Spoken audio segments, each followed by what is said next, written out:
sommes de retour de la pause avec cette nouvelle rubrique autour des Raptors. Et cette semaine, j'ai eu la chance de rencontrer la compagne, l'épouse de Coach Wade. Donc, on n'a pas réussi à avoir Coach Wade en français pour l'instant, mais on a Madame Wade, Madame Lawson Wade, Edwidge Lawson Wade. Pour ceux qui ne la connaissent pas, c'est une grande joueuse de basket français internationale.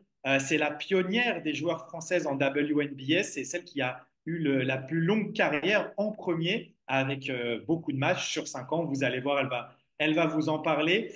Et elle était de passage à Toronto puisqu'elle, elle vit toujours en France et elle vient régulièrement voir son mari et elle suit les Raptors de très près. Donc, avec elle, on a parlé justement de comment les Raptors s'occupent des familles. On a également parlé de la saison de Toronto, sa relation avec Coach Wade et un petit peu de WNBA puisque les Raptors, enfin Toronto va avoir une équipe WNBA dans le futur. Vous allez voir, elle va nous en parler, quel est un peu son œil là-dessus. Donc Patrick, je te propose qu'on regarde tout de suite ou qu'on écoute tout de suite cet entretien et puis on se retrouve après et tu me donneras ton avis. Bah, pour commencer, comment s'est passé votre séjour à Toronto et qu'est-ce que vous pensez un peu de la ville? Je sais que vous êtes déjà venu à plusieurs reprises, mais comment ça s'est passé tout simplement? Ouais, super. Toronto, c'est quand même une ville hyper agréable. C'est une belle ville. Il y a les deux, la ville et la nature. Et puis, c'est une ville très internationale. Donc, pour une famille comme la nôtre qui est internationale, on s'y retrouve complètement dans la mentalité. Les gens sont très accueillants, très gentils. Il y a beaucoup de choses à faire, même si le rythme des semaines est rythmé par les matchs NBA. Mhm. C'est quand même, à chaque fois qu'on vient ici, on passe un très bon séjour. Et je voulais parler un petit peu de la soirée Halloween des Raptors à Ouais. la Casa Loma. Comment c'était? Est-ce que vous pouvez nous emmener un petit peu à l'intérieur? Nous, on voit toujours quelques images de Open Gym, mais comment ça se passe?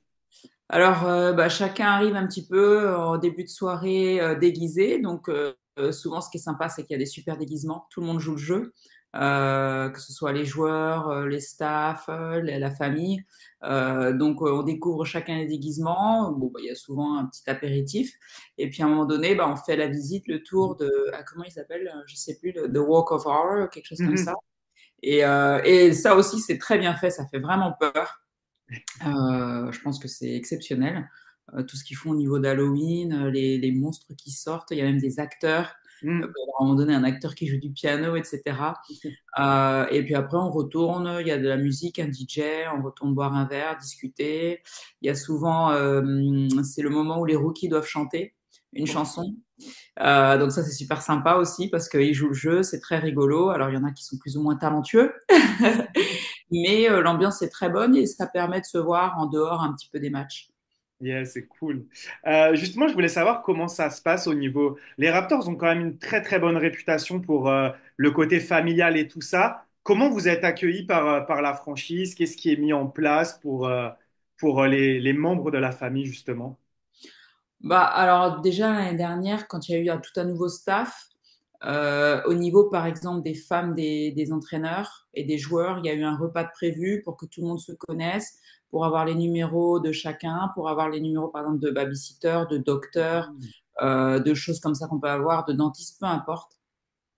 Donc il y a un esprit quand même très famille. Le club veut que les familles s'y sentent bien à Toronto, que ce soit vraiment une communauté des Raptors. Nous, par exemple, au niveau des femmes du staff et des joueurs, il y a un groupe WhatsApp. Après, au niveau des joueurs et des coachs, moi, c'est pas ma partie, mais je suis sûre qu'il y a pas mal de choses organisées. Quand je vois mon mari, là, souvent des repas ou des choses comme ça. Je pense que l'esprit de groupe, la cohésion de groupe est mise en avant dans une franchise comme les Raptors. Et nous, au niveau des familles, c'est vrai qu'on a tout ce qu'il faut si on a un petit problème. Ou, par exemple, pour la soirée d'Halloween, les enfants ne peuvent pas venir parce que c'est quand même pour une soirée pour adultes, surtout même au niveau de la Walk of Horror, là, ça fait. Mhm. Et ben, il y a des babysitters qui sont proposés. Par exemple, comme nous, on n'a pas de famille au Canada, Mhm. ben, rien que ça aide au lieu de se demander, de se dire, attends, mais est-ce que je peux faire confiance à cette babysitter? Voilà, eux, ils ont des références. Donc, c'est un exemple parmi d'autres. Mais le week-end, on s'occupe des enfants. C'est-à-dire que pendant les matchs, les enfants peuvent aller jouer sur le terrain d'entraînement, il y a des babysitters, il y a une salle famille avant les matchs où on peut arriver, où on peut manger. Donc il y a pas mal de choses mises en place où on se sent bien à l'aise, bien accueilli. Super, c'est trop intéressant ça.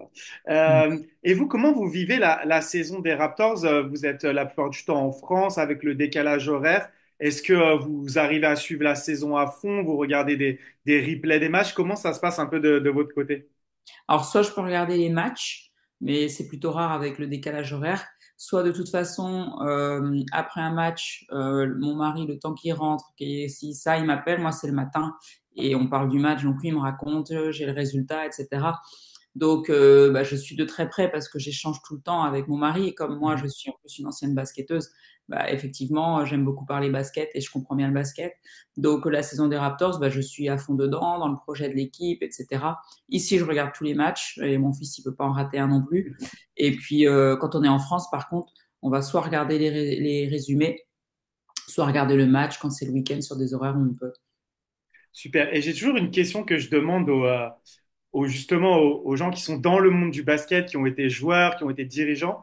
Est-ce que vous arrivez à avoir un œil de fan, à vous détacher de tout ce qui est analyse tactique et tout ça, ou vraiment quand vous regardez un match, c'est quelque chose qui est en vous et il faut que vous soyez dans la tactique et tout ça, et peut-être aller faire un petit rapport après à James ou comment vous vivez les matchs? Non, on prend du recul. Alors, pas complètement, c'est-à-dire Mhm. que moi, je peux lui dire deux ou trois choses que je trouve qui ont été bien intéressantes, ou tiens, pourquoi là, il s'est passé ça, ou vous avez pas fait ça. Mais je suis pas aussi que si j'étais en mode professionnel, Mhm. je regarderais beaucoup plus profondément au niveau du collectif, des systèmes, ce qui s'est passé, etc. Là, je regarde, je peux pas m'empêcher d'avoir un œil un peu expert, mais je prends du recul quand même. Ok, super. Et justement, par rapport avec la relation avec votre mari sur le côté professionnel, est-ce que vous échangez beaucoup, vous vous donnez des conseils? Alors maintenant, il est plus head coach comme quand c'était en WNBA, donc j'imagine il a moins d'influence, mais malgré tout, il est dans le staff avec Darko. Donc, est-ce que vous vous échangez énormément là-dessus? Oui, on échange beaucoup, beaucoup moins effectivement depuis qu'il est à Toronto. En tant qu'assistant, ils ont un staff bien complet, c'est pas le même rôle. Alors qu'effectivement à Chicago, en tant que head coach et même GM, là, c'était vraiment beaucoup, beaucoup d'échanges. Mais on échangera toujours. De toute façon, ça fait 20 ans qu'on est ensemble dans le milieu du basket. Je crois que ce sera tout le temps. Là, ce matin, il est parti. Ils ont joué hier soir à Charlotte. Ils sont rentrés cette nuit, ils partaient ce matin. Bon, vite fait avant de partir, il m'a dit deux, trois choses qu'il aimerait, il aimerait en parler. Moi, je lui ai dit ce que je pensais. Enfin, oui, on va en parler tous les jours, à mon avis. C'est ça qui est génial. Et j'ai mon collègue, mon co-animateur qui a justement une partie de l'émission qui s'appelle Impact Basket. Je voulais savoir à quel point, quel a été l'impact du basket dans votre vie, puisqu'au final, c'est toute votre vie. C'est même le basket qui vous a permis de rencontrer votre mari. Vous en vivez toujours. Est-ce que vous pouvez me dire un petit peu quel a été, c'est un impact énorme, j'imagine, mais dans vos propres mots. Ouf, ouais, bah, le basket, c'est notre vie, hein. C'est ensemble. Je sais pas, ça prend une grosse partie de notre relation parce que c'est une passion et donc c'est une passion partagée. Ce sont des carrières partagées, c'est-à-dire qu'on a été joueur et joueuse assez longtemps en début de relation. Puis moi, j'étais dirigeante, directrice sportive pendant que lui aussi était GM. Donc pareil, on a eu des carrières parallèles par rapport à ça. Maintenant, moi, je fais du coaching mental, mais lui, il est en NBA. Et puis, c'est quand même le basket qui dirige notre vie pour savoir où on habite, où on vit, les projets de vie, nos vacances. Donc tout est lié. Je sais pas comment je le décrirais, mais le basket et la vie des Wade, bah, c'est un ensemble. Hein. Il n'y a pas l'un sans l'autre. C'est vraiment, c'est beaucoup de toute façon le basket qui rythme notre vie, qui fait nos agendas, qui décide de ce qu'on fait. Donc ça a une grosse influence. Et justement, est-ce que j'imagine, oui, c'est cette passion commune qui fait qu'aujourd'hui, vous êtes capable de vivre à distance et de respecter la carrière de chacun, d'accepter que aujourd'hui, James est en NBA, donc il doit être ici à Toronto et vous, vous avez ce que vous avez à faire en France, c'est ça un peu. Ouais, c'est ce que je dis souvent. Moi, j'ai réussi à vivre tous mes rêves en tant que joueuse. Aujourd'hui, James, il a des rêves en tant qu'entraîneur. Et je sais ce que c'est que d'être ambitieux, de se donner les moyens de réussir. Et donc, c'est ce que je lui souhaite et c'est ce que j'essaye de lui donner le plus. C'est l'espace et le temps pour réussir, parce que ça veut dire des heures et des heures de travail. Ça, c'est ce qu'on ne voit pas, nous, quand on regarde un match, c'est-à-dire tout le travail d'avant et d'après qu'il y a à effectuer. Donc, je pense qu'au départ, quand il a eu ce choix de venir à Toronto, on s'est dit on déménage pas.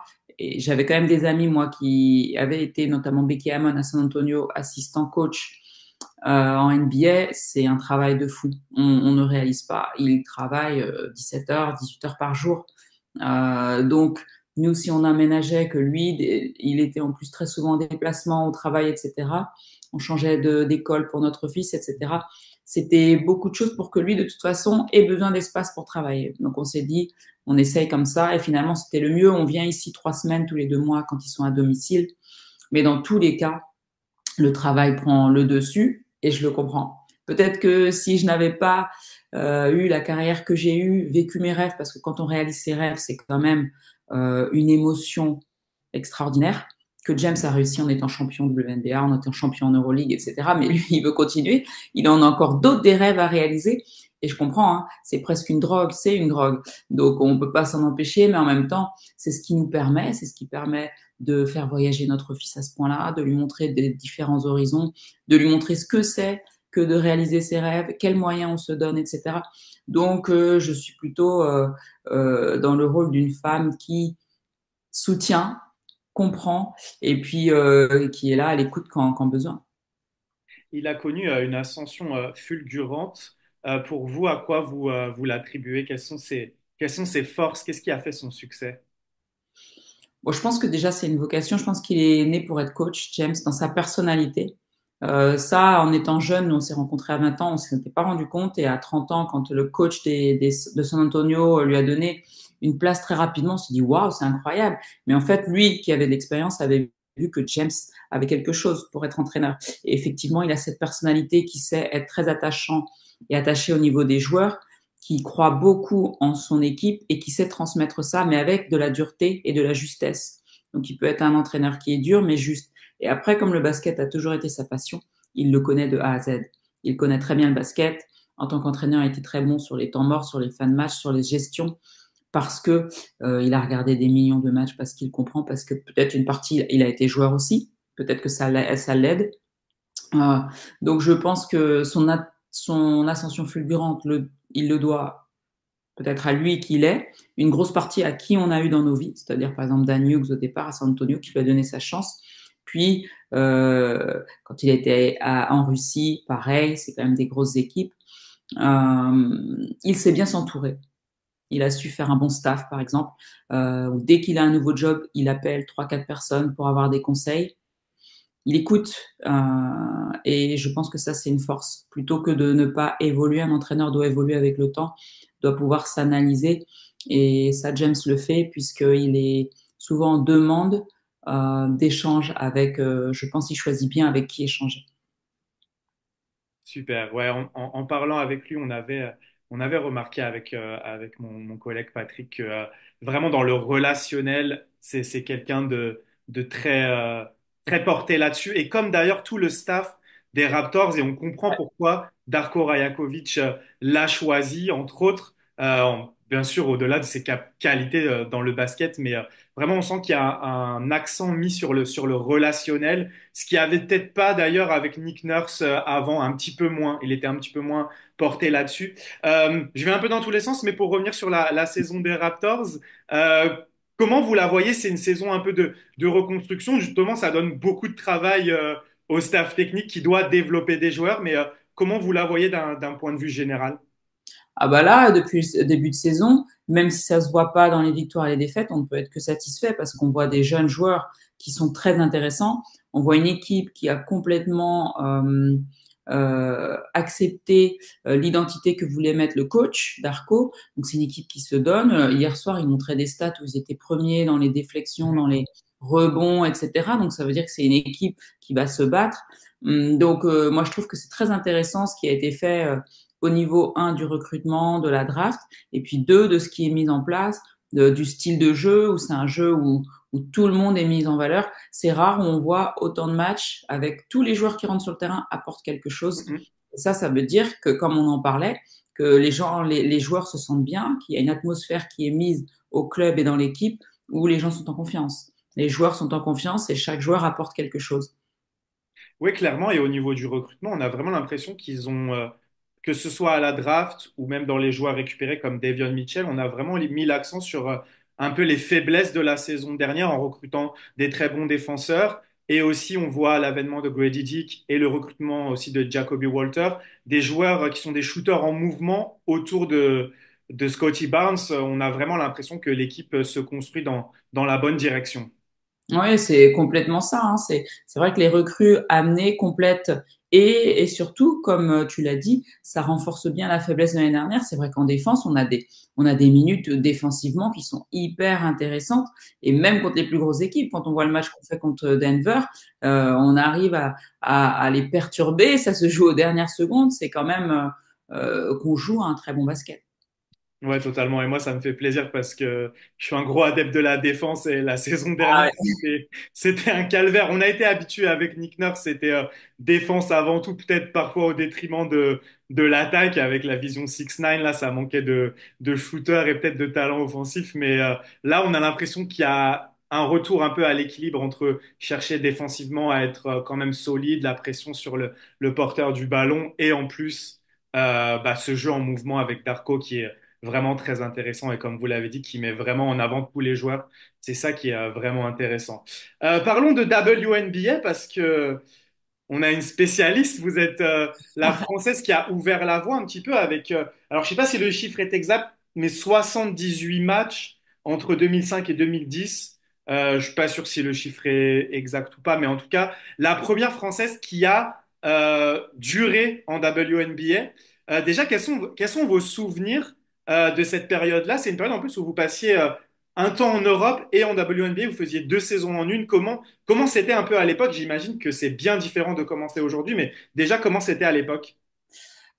Disons, c'est vrai qu'on jouait toute l'année, 12 mois sur 12. Après, ça n'a pas complètement changé, mais un peu plus. Maintenant, la WNBA a des solutions pour que les joueuses soient payées entre les étés Mhm. et n'ont pas tout le temps besoin d'aller en Europe comme ça. Bon, moi, en tant que joueuse européenne, évidemment que j'étais en Europe.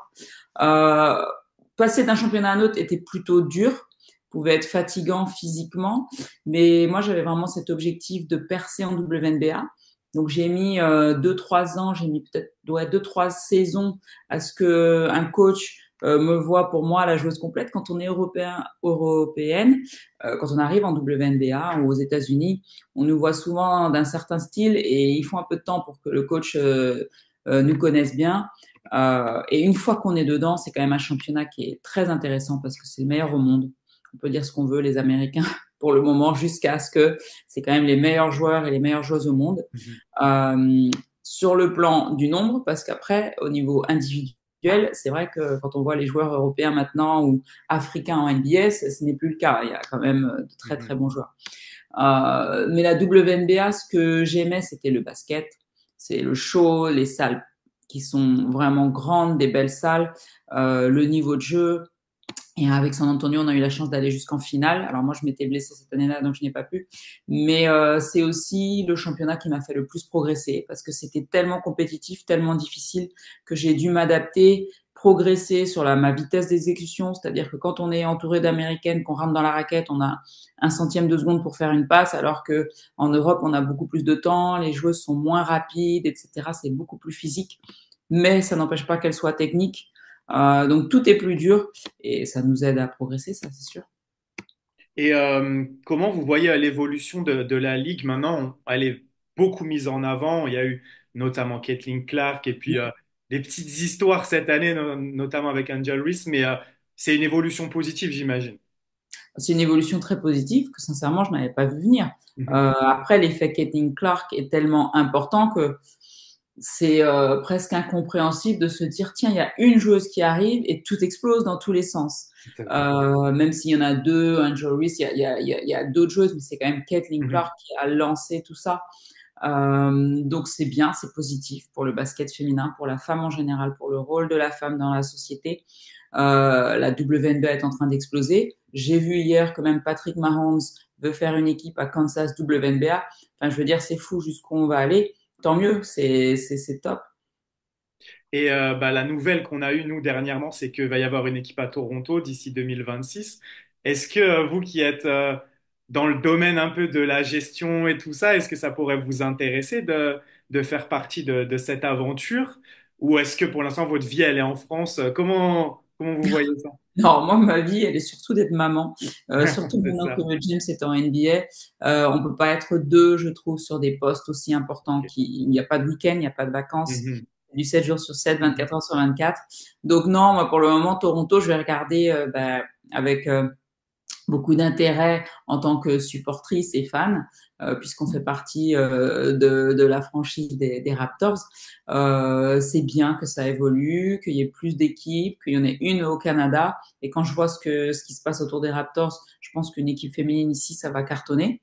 D'ailleurs, James avait fait le premier match WNBA, hein, le match amical, il avait coaché ici et C'est vrai. je me souviens qu'il me l'avait dit comment c'était plein, comment c'était génial, alors qu'on n'avait aucune idée à cette époque-là on serait quelques mois plus tard au Canada, à Toronto. Donc, je pense que c'est super pour tous les fans de basket qu'il y ait une équipe WNBA qui arrive en 2026. Super. Deux dernières petites questions qui ont un peu rien à voir, mais c'est juste pour le clin d'œil. Quelle a été la réaction de James à la révélation de la statue de son cousin Dorian Wade, qui a beaucoup Comment? fait... No comment.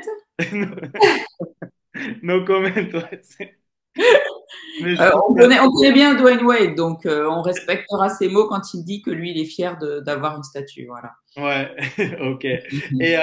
Et pour finir, bah, vous postez pas mal de vidéos de votre fils qui est très très fort au foot. Il est encore très jeune, mais est-ce qu'il ambitionne de faire une carrière déjà? Et un peu quel est votre rôle là-dedans, comme vous êtes tous les deux des sportifs professionnels pour l'encadrer, l'encourager, le conseiller? Ouais, alors il a 8 ans, mais ce qui est étonnant, c'est qu'au foot, ça commence très tôt. C'est-à-dire Mhm. qu'il a été recruté ou détecté, je ne sais pas comment on dit, pour au club pro de Montpellier Hérault. Donc il passe déjà dans un club qui est beaucoup plus sérieux, qui leur apprennent comment un sportif de haut niveau pense et réagit, même si notre fils connaît déjà bien puisqu'il est dans le milieu du sport depuis qu'il est né. Maintenant, c'est vrai qu'on aime beaucoup qu'il ait une passion dans le sport. C'est pas le basket, peut-être c'est mieux, parce que peut-être que Mhm. sinon ses parents seraient ses coachs. Ce qui fait que moi, mon rôle, c'est vraiment de l'accompagner, d'être le plus disponible pour lui, parce que oui, il a envie d'être footballeur professionnel un jour. Maintenant, il a 8 ans.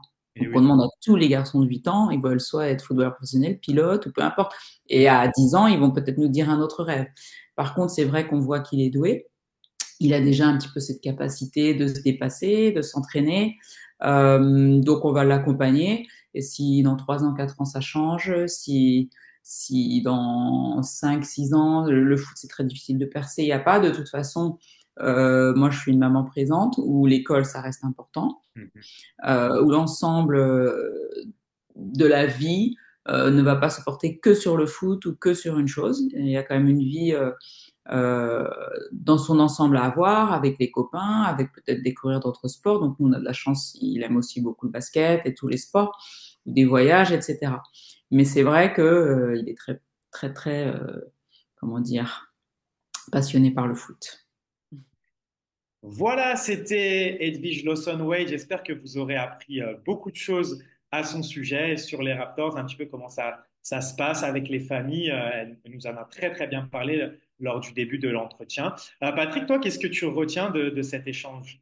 Oh, c'était vraiment une belle entrevue. C'était vraiment une belle entrevue. J'ai bien aimé et cette ouverte, elle a partagé. Et puis, ce que je regarde de l'entrevue, c'est que c'est pas aussi facile pour les joueurs, les coachs, parce qu'avec l'horaire, il a dit que son mari travaille 17 heures par jour. Ça, c'est beaucoup. Ça, c'est beaucoup. Donc, même les gens qui ont leur famille avec eux, c'est impossible de pouvoir combiner travail et famille. Mais eux, en plus, ils sont dans deux continents différents. Donc, mais ils font marcher. C'est une dynamique qui fonctionne pour eux. Et puis, je suis vraiment content pour eux. Et puis, on voit que Edwige, elle connaît son sujet. Et c'est incroyable de l'écouter, puis de savoir ce qui se passe. Même, elle échange avec son mari sur des tactiques, donc c'est vraiment bon à entendre. Mais l'autre aspect, c'est l'effort de l'organisation des Raptors pour rendre la vie facile aux familles. Parce que c'est un horaire très chargé. Ils sont là pour appuyer. Il y a une dynamique de groupe. Ils ont des groupes WhatsApp. Ils ont entre les familles. Et puis, ils ont le temps de s'amuser. Donc, elle nous a parlé de Halloween. Donc, c'est vraiment une dynamique que nous, quand même, on a des informations, on voit des choses derrière la scène, on voit que les familles sont là. Donc, il y a vraiment cet effort de la part des Raptors de rendre la vie plus facile aux familles. Je ne te l'avais pas dit, j'ai rencontré la mère de Ochai Agbaji qui est venue au match. Et puis, Ochai qui vient présenter sa mère à Maasai, sa grand-mère. Donc, donc, dynamique, famille, travail, c'est quelque chose qui fonctionne et dont ces joueurs-là et ces coachs ont besoin. Et puis, Edwige, c'est quelqu'un c'est une personne qui s'y connaît. Donc, elle a le basket dans le sang. Et puis, mais elle a décidé d'être une mère de famille, de s'occuper de son fils, qui est aussi dans le sport, comme par hasard. C'était extraordinaire de l'entendre et puis d'avoir l'œil de quelqu'un qui est à l'intérieur, mais qui n'est pas à l'intérieur aussi. Donc, j'aime vraiment cette rubrique. Ça nous donne une autre facette des Raptors qu'on ne voit pas au jour le jour, mais qui est aussi importante pour l'avancement de l'équipe.